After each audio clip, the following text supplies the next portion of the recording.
Johannesburg Mayoral Committee Member for Finance, Jolidee Matongo, officially rolled out free Wi-Fi hotspots across Braamfontein today.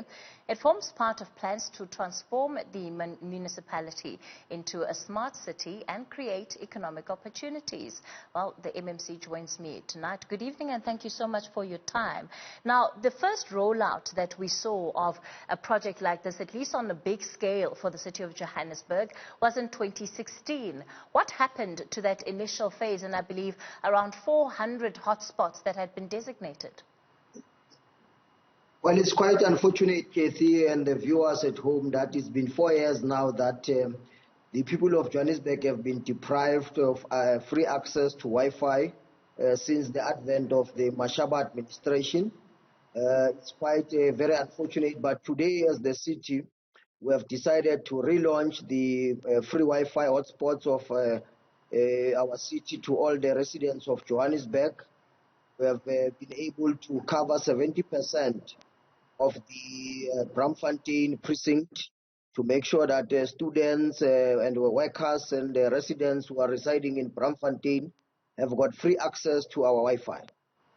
What were the challenges that led to it being stopped initially? I'm sure as a council, you'd need those answers to ensure that you don't repeat the same mistakes.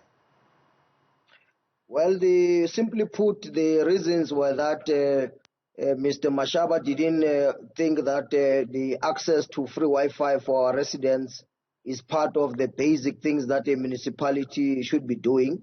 In the advent of the fourth industrial revolution, we should all agree also, as evidenced by the COVID pandemic and the national lockdown, we should all agree that access to free Wi-Fi should be part of the things that the municipality is doing as we are providing water and electricity and sanitation. Access to free Wi-Fi should be part of the free basic services that we provide to our residents. What is the sustainability plan for this project?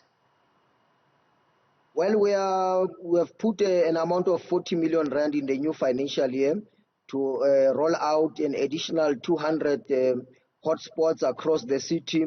These we will be doing in hostels, in flats, in BRT, bus stations, in old age homes.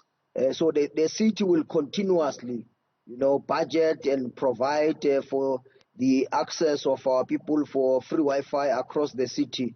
So it will form part of our budgeting process, so that going forward, it should not be a no-brainer that when we budget every year, the city will have to budget to give the people of Johannesburg free Wi-Fi, access. We are giving everybody, 500 megabytes of data per device per day, so that people can access our free Wi-Fi. Does the long-term plan of the city include also owning the infrastructure through which this Wi-Fi is going to be distributed? Well, because, the area around, broadband network is, as per the prescripts, not a municipal function, if one were to say. We do have about 1,000 kilometers of broadband fiber network that is available, that is owned by the city. But because of sustainability issues, because of financial viability of the city, running the broadband network, we have decided, as per council resolution, that council decided on to say, let's give private providers an opportunity to use our network, to build it, to maintain the network. But in the long run, we think that the municipality itself should take over the issue of providing free access to the internet to the residents, as it does with the provision of services such as water and electricity. Of course, one of the challenges that you would face, especially with Wi-Fi for public use, is that it also comes under increasing attack, especially when we're looking at cyber crime. How have you ensured that your network is safe and that people who are logging on to your Wi-Fi with their devices are not opening themselves up to any kind of cyber criminality or even unwanted viruses?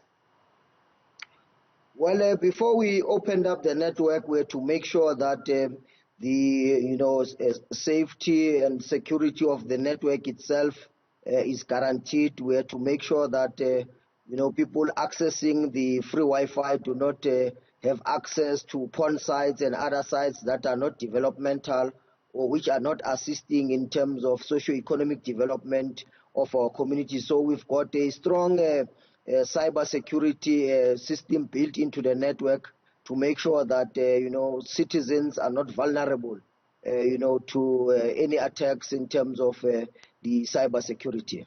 Of course, the one other thing that's perhaps more frustrating than not having access to Wi-Fi is having Wi-Fi, but Wi-Fi that's very slow, and therefore you pretty much can't download anything, and much of your rollout now is geared towards students who would be within the Braamfontein and Joburg CBD precinct. What kinds of speeds and user accessibility can they expect? Well, we've looked at that and we've decided that, look, in terms of, students in the Braamfontein precinct as we were launching it today, we need to make sure that the speed is according to the expectations of our students. So we have decided that, look, the speed should be up to, the expectations of the students. So we've got in place 5 megabyte per second speed that has been put in place. So the network is quite up to speed. We tested it this morning. We were on site, and some of the students went in, and everybody was happy with the speed that they should be able to access the Wi-Fi with.